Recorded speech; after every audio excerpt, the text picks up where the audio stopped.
crafting journey here. That journey chick on Instagram. How are you? It is. Oh, it's only Tuesday. I thought it was like Thursday or something. You know why? Because I'm thinking, payday, payday. But yes, because now Tootsie has these weird spots on her. So I looked up on the internet. I know I shouldn't look. Yeah, I'm going to take her to the vet today because I think it might be ringworm, and that's very contagious. And I'm going to start to wash stuff, before I go. But yeah, if that's what it is, it's going to be a huge pain in the butt because now I'm going to have to wash everything in the house, clean everything, disinfect everything, and anyway. But I don't want the kitties to get it, so, or me. I don't know what else it could be. There's these dark spots that are about this big around on her belly, and I noticed it like a few days ago, maybe last week, and then today or yesterday when I was looking, she had more of them. So I think that's what it is. I think I'm gonna. I don't know. Anyway, I know you guys will have lots of suggestions. So I'm working on this section here today. These two sections. I finished the two sections above it. So yeah, I'm almost done. So I'm working in here, the guy's face and his, this part here. But here's the issue. I've lost a drill. One container of drills. I cannot find them. It's 820 or 823, which is not a big deal. I can find some replacement drills here in the house. 823. They're rounds. I'll just go pull out a Diamond Art Club and get me some 823s out of there, because I'm sure they're in this craft room and they'll show up. But isn't this the cutest diamond painting? So I added a little pink bling to his hat. Not a lot. I don't even know if you can tell. Maybe you can. So cool. Anyway, I really like this painting. I really do. And I'm having fun with it. I spent a couple hours on it yesterday. I was listening to my book and working on the painting. But it's a little upsetting that I can't find that drill, but it's okay. It's not a big deal. It's not a big deal. The possible ringworm is a big deal. This is not a big deal. Yeah. Hi, baby. Yes, I know. Yes. Hi, baby. Oh, God. All right.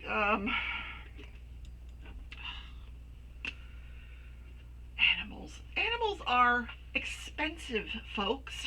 Yes, they are. Oh, my goodness.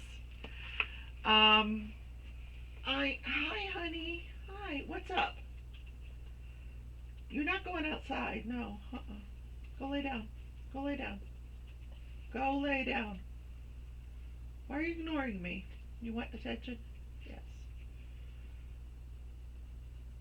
Yeah. You want attention? Okay. Do you need to go outside, really? Really? For sure? Okay. Oh boy. Come on.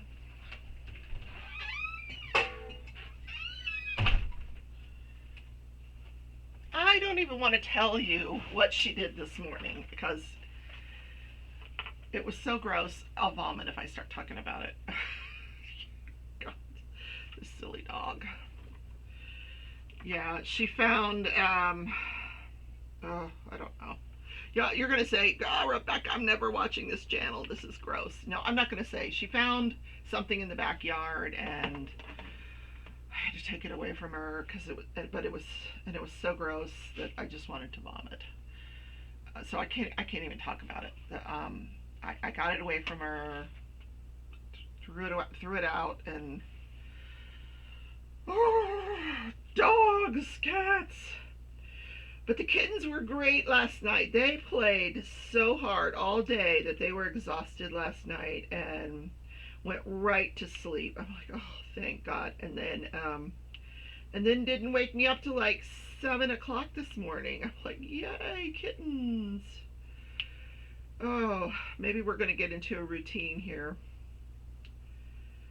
Maybe. We'll see.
Yes, I'm a little distressed over my dog right now.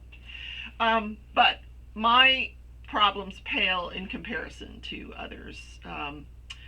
Some of you know Diamond Queen 2020, Jennifer Linich. She is a creator on YouTube, and she lost her father yesterday or the day before. I'm not sure, but recently. She had been texting me that he had had a heart attack, and this was some weeks ago, and then he was fine, and I guess then she said he was in the hospital again, and now she said he's passed away. I don't know all the details, but if you know her, send her some love. Yeah, just text her, let her know you're thinking of her, and keep her in your prayers. So, because that's a tough thing, losing a father. I know. I was in tears over it because it brought back memories of my loss of my father, and of all the people in the world that I've been blessed to love, he was the greatest love of my life. My father. Okay, I can't talk. I'll start to cry. So, condolences, Jennifer. So let's move on. You're like, I am turning to a different YouTube because this is depressing. I didn't mean to be. I'm sorry. Okay, it's Tuesday. I don't have a Tuesday song. I can't think of a Tuesday song. So, Stitcherista yesterday, she put out a video that she had to delete a bunch of her videos because of some kind of a link. Now, she didn't give us any hint about what the link was, or and as a creator, boy, I'd love to know, because I like to learn from others so I don't make the same mistakes. But that's very sad for her, and you could tell she was very, very upset about it. Poor thing. I can't even imagine. She said she could have taken the link out of all the videos, but it would have been very, very time consuming, and it was easier just to delete the videos. But she does have some wonderful cross stitch videos up there, guys. I didn't know that.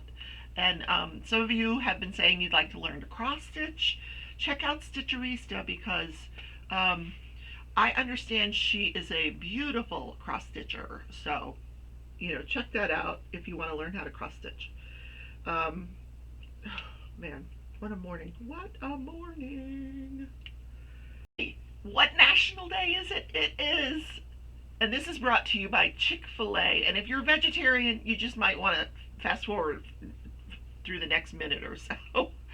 But anyway, this is brought to you by Chick-fil-A. This is an appreciation day that they came up with. This is now, it's called Cow Appreciation Day. I don't know what that has, I guess it's to save the lives of cows, you should eat chicken, I guess is what they're going for. So what they did was they designed this day, and if you dress up in a cow costume and go to Chick-fil-A, you can get a free meal. Yeah. I would check with Chick-fil-A first to make sure they're participating in this promotion. But how can you appreciate a cow? What better way than to go to Chick-fil-A and eat chicken? Now, I love Chick-fil-A. Oh my God, there's nothing better than a Chick-fil-A sandwich with mayo. Oh, yeah, I like that they put the pickles in. Now everybody has copied them. McDonald's has a version. Everybody has a version of that classic Chick-fil-A sandwich. So, yeah, so dress up as a cow and go to Chick-fil-A. But if you do, you have to send me a picture. Really and truly, I need to see this. Oh my God, how funny. Yeah. I will not be participating. I'm going to opt out, I think. Yeah. Nor will I be going to Chick-fil-A. I'm going to take the dog to the vet, but I'm not going to Chick-fil-A. My goodness.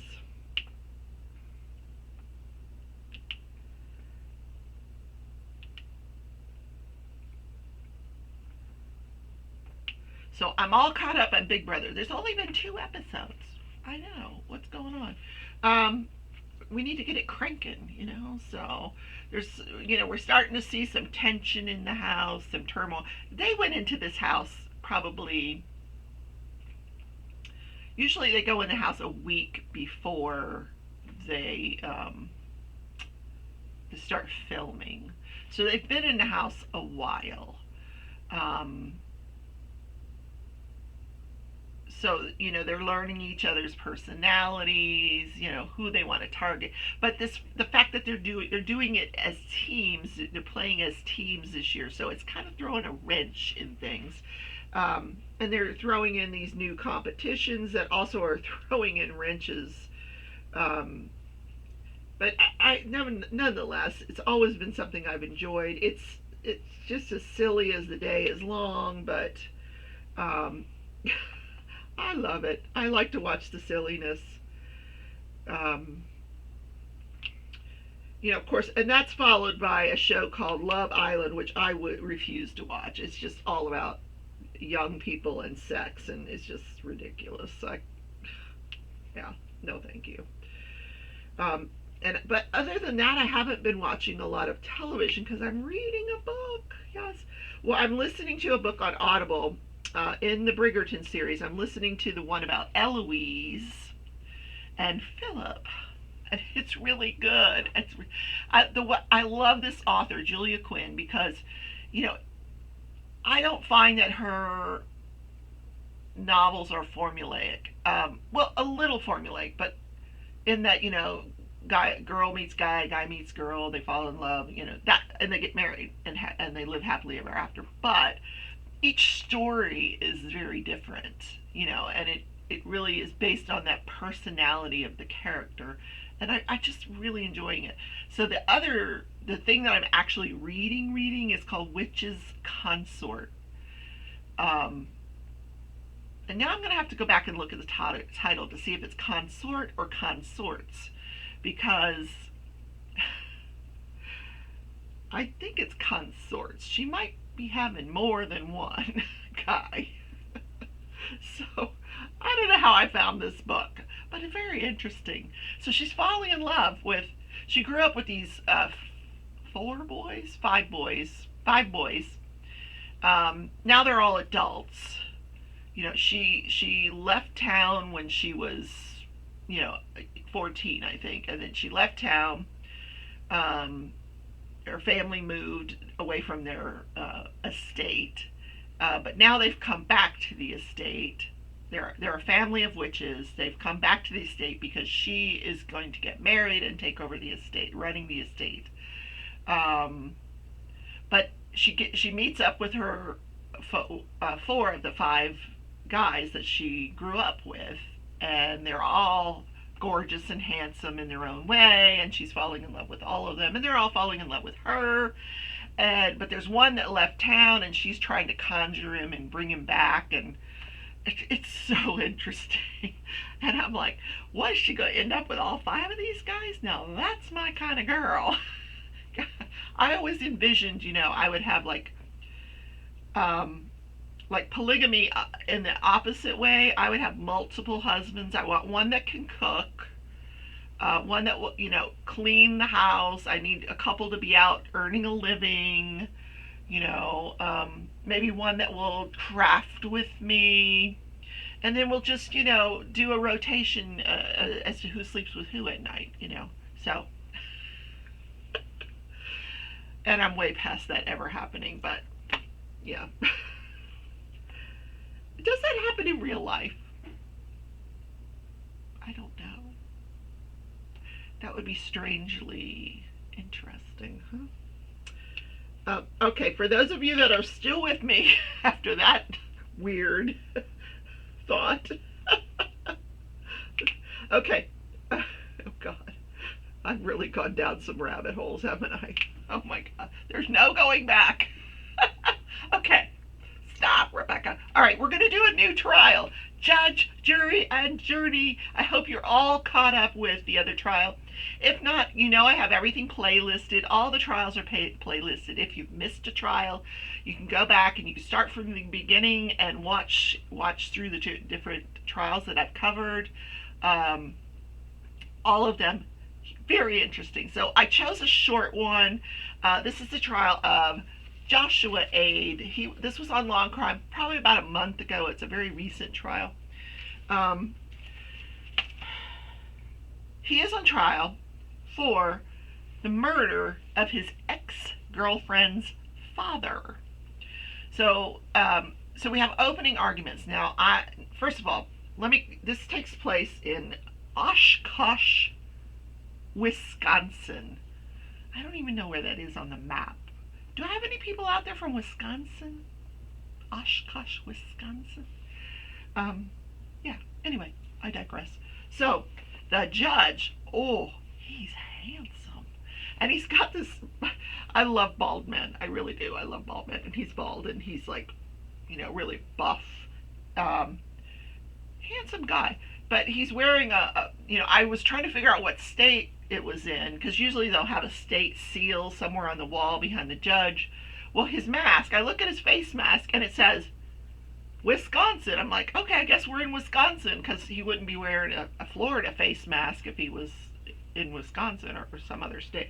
You get my drift. Anyway. So that's one thing. Okay, so yes, I like the judge. All right, but now the prosecutor gets up and she is just as dry can be. Like, this is a horrendous thing that happened. And she's like got no emotion to it. It's like she's reading a fairy tale, just no emotion to it. She's just reading. Man, I would have been all over this thing. Theatrics and, you and whatever. That was me. Anyway, she wasn't. So, the murder takes place on August 4th, 2020. Tuesday. It's a Tuesday. And what happens is he had been dating this woman named Rebecca. Yeah, that's why I picked it, because her name was Rebecca. He'd been dating Rebecca for 5 years. And she breaks up with him. Yep. Now, I don't think she did it by text message or through a game chat, like the other case, but she breaks up with him. And she needs to return a vehicle to him, but she wants to repair it before she returns it. So he's trying his darndest. You know, he does not want to break up. He's still in love with her. So she calls him and she tells him she's going to have the vehicle repaired. She's found someone that can repair it, and she tells Joshua the name of this person, and he says, "Oh, is this your new boyfriend?" And she says, "No, it's someone that can fix cars," you know. And he's like, "I don't want you to touch the car. I don't want him to touch the car." And she's like, "No, I'm fixing it tonight. Don't come over here. I'm fixing it." And so she says, "But you know, if you think this is, you know, if you don't trust me with this guy that he's qualified, you know, here's his phone number. You can call him and check him out and see if he's qualified." So he calls the guy and tells him, "You better not go over there and fix that vehicle tonight. You better not be there." So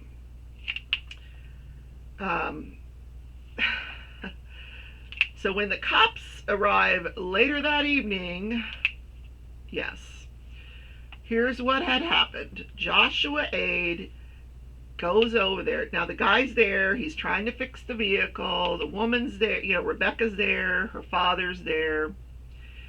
And here comes Joshua. Now we're going to hear some interesting witness testimony. So Joshua shoots. He shoots the guy that's fixing the vehicle in the head. He shoots Rebecca in the head, and he shoots her father in the head. Now her father dies. Interestingly enough, Rebecca and the man fixing the vehicle survive, and those are the witnesses that we are going to hear from. I'm stunned that, you know, they would survive such a horrendous thing. But so when the police come on, you know, someone calls 911, a neighbor or something, I guess, I don't know, we'll find out.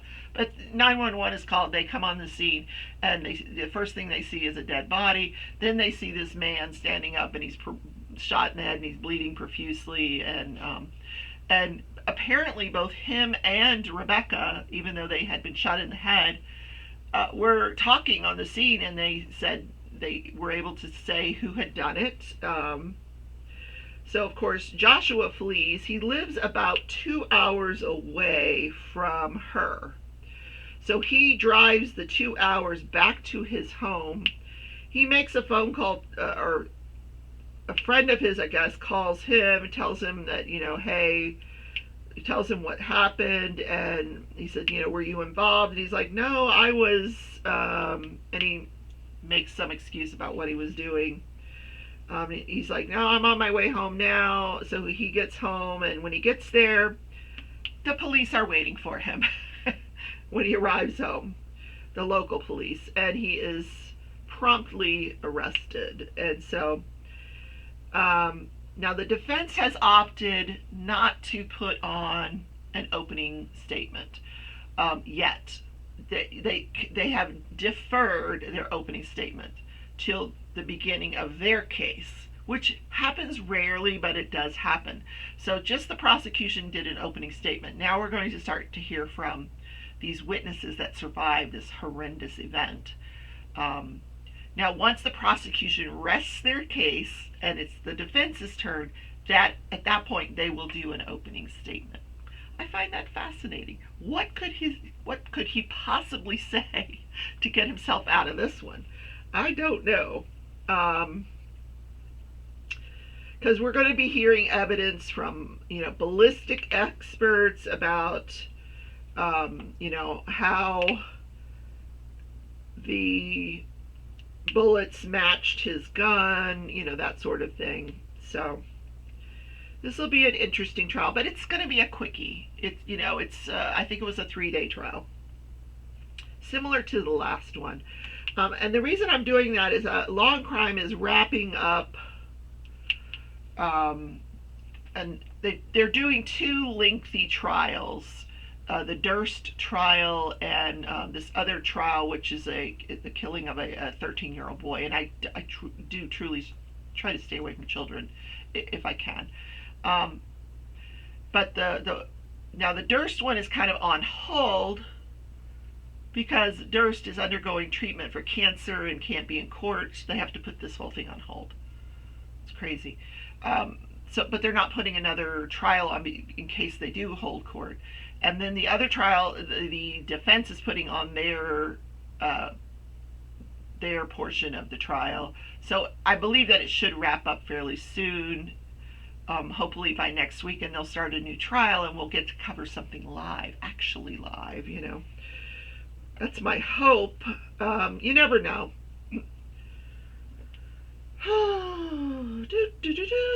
Have to go to work today. Gotta go to work. Work. It wasn't that busy yesterday. I don't know what's going on. Usually Mondays are pretty busy, but not yesterday. I don't know. I kept checking to make sure my computer was connected to the internet. I'm like, wait a minute, what's going on? Not much work today. Yeah, interesting.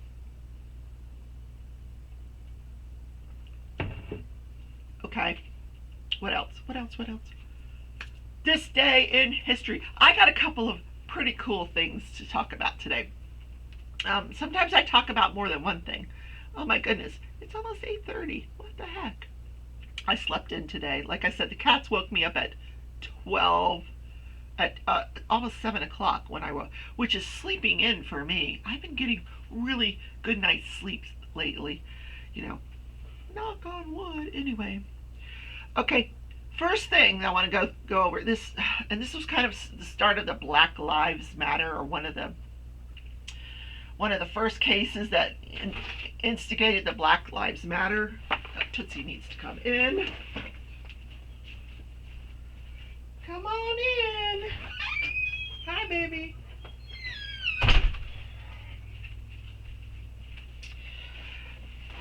So, this was a case of Sandra Bland.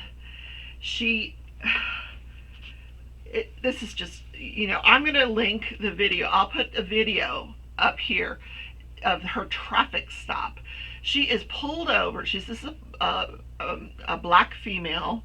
She is pulled over by a white cop. Now, I don't know where this took place. I didn't, here, in Texas. Sorry, it took place in Texas. He pulls this woman over for changing lanes without a turn signal. Now, I don't necessarily use a turn signal if I'm just changing lanes. And she explains to him when he stopped her. She said, what, why are you pulling me over? And he's like, you were changing lanes without a turn signal. She says, you were coming up behind me. I was pulling over so you could go past me, and next thing I know, you're pulling me over. And so he asks, you can watch the whole thing. He asks her to put her cigarette out. She won't put her cigarette out. She says, I'm in my vehicle. I'm going to smoke my cigarette. Write me the ticket, do whatever it is you're going to do, and I'll smoke my cigarette. So then he wants her to get out of the vehicle. And she says, no, I'm not getting out of the vehicle. You pulled me over for changing lanes. I'm not getting out of the vehicle. Write me a ticket, and I thought she was very reasonable, really. I didn't think she was beyond, Then you can see he's getting really mad. This is all caught on camera. You can see he's getting really mad. He puts his ticket book down. He opens her car door, and he starts to pull her out of the vehicle. She's like, what are you doing? So finally he backs away and he allows her to get out of the vehicle, and then they kind of go off camera and you can hear them arguing, and he eventually gets her in handcuffs and he arrests her, but you got to watch the video. It's not long, but it's really sad. So here's what happens. He puts her in jail for changing lanes. And 3 days later, now she's in jail for why is she in jail for 3 days for changing lanes? Oh my God, I can't even imagine the backstory to all this, But on July 13th, 2015, 3 days after she's put in jail, the guard comes to bring her breakfast. She's dead. And they say that it was a suicide. They say that she had had a plastic bag over her head. Now, the police department was criticized for not monitoring her, but why the heck is she in jail for 3 days? I don't know. But then after that, they put into place the Sandra Bland Act, which attempts to educate police officers about mental illness and de-escalation, and mandates that jails divert people with mental health or substance abuse issues into treatment. I didn't get the impression that that was what was going on, but they said the family disputes that this was suicide, and I'm sure there's litigation going on about this. The family says there's no way. She was in a really good mental health place, and I could, on the video, I didn't see, like, she didn't appear intoxicated or under the influence. Just a little mouthy, but okay. So, her name started to be chanted at these racial justice protests for many years, and she did. Her name became part of this Black Lives Matter movement. I don't know what the outcome of all that will be, litigation, but wow. And then there was one more thing I wanted to talk about, and this was kind of interesting. I'm sure, like, Narrate probably lived through it, so she's going to tell me all about it. I want to hear all about it. So in 1977 in New York, lightning strike sends millions of New York City residents into darkness. Total blackout for 25 hours. Well, the people went nuts. They're rioting, they're looting, they're stealing cars, they're mugging each other. They arrested 4,500 people, and there was $61 million worth of damage. They were starting fires. They were just absolute chaos, because everything was dark. Now, when I lose my power, I don't think, maybe I can go to the store and get something for free. I'm thinking, when's it going to come back on so I can watch my show? And, maybe I'll just sit here and read my book until it comes back on. But I don't think, hey, let's go downtown and loot. No. I don't know. Anyway, I thought I would mention that. $61 million of damage. That's crazy. So, New York had to figure out the power grid and how this could never happen again, I'm sure. So, and I say Narrate's name because she's lived in New York for a very, very long time. And she may have lived through that. She lived through the World Trade Center. She's very knowledgeable. She's like my New York historian. But I thought that was an interesting story for the morning. So it is Tuesday, guys. I know there's an Animal Crossing Zoom later on this evening that I will be participating in. I don't do any kind of YouTube stuff on Tuesday nights. Just because, sometimes you need a night off from it, right? So guys, have a great day. I love you all, and I will see you tomorrow in the morning show for day 2 of the Joshua Aide trial. Take care. Bye.